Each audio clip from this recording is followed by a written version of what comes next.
Welcome to Bang It News. Today, did Uber increase its prices in London after a terrorist attack? Claim. Uber increased its prices in parts of London around the time of a terror attack in June 2017. This claim is mixture. What is true? Uber prices did go up in London and in the vicinity of the attack. What is false? This price surge happened automatically due to algorithms that observed increased demand, and was later stopped by the company. Small description. Prices surged in the aftermath of the attack, but this increase was automatic and later suspended by Uber. Explanation. On 4 June 2017, several websites reported that the ride-sharing company Uber had increased its prices in London, in the immediate aftermath of a terrorist attack there, a day earlier.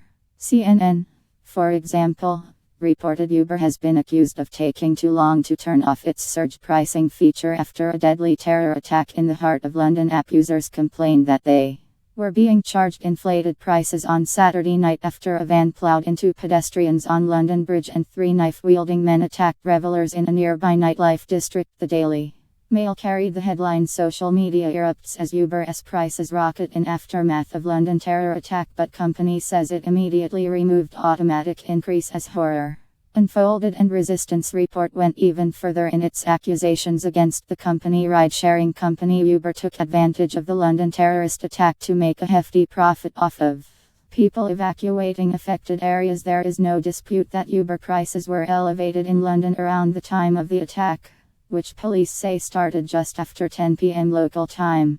This is because the company uses a system called dynamic pricing, which increases or decreases the price of a journey based on algorithms that analyze the intensity and volume of demand for Uber cars in a given geographical area. Crucially, these price changes happen automatically, and are not the result of a decision made by anyone at Uber.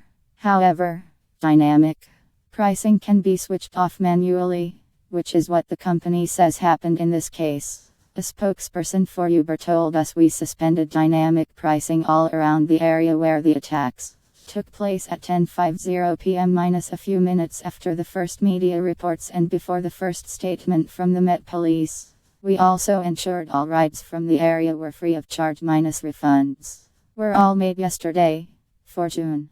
This is also what happened after the attacks in Manchester 2 weeks ago." The spokesperson added that dynamic pricing was also suspended throughout central London about an hour and a half after the attacks were first reported. It is true that the first official Metropolitan Police statement, that is, the first to appear on its website, was published at 3:58 am local time, some 5 hours after Uber claims it suspended dynamic pricing in the vicinity of the attacks.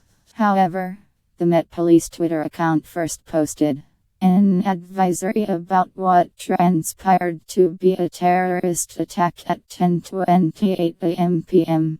At 10:37 p.m., the London Ambulance Service Emergency Planning and Resilience officers tweeted a public warning to avoid the area near London Bridge.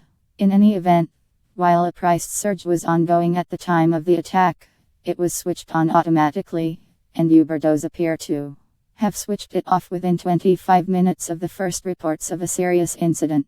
In the past, the company has been criticized for consciously allowing a price surge to continue in response to a crisis, such as in December 2014, when a hostage-taking in Sydney, Australia saw Uber prices go up.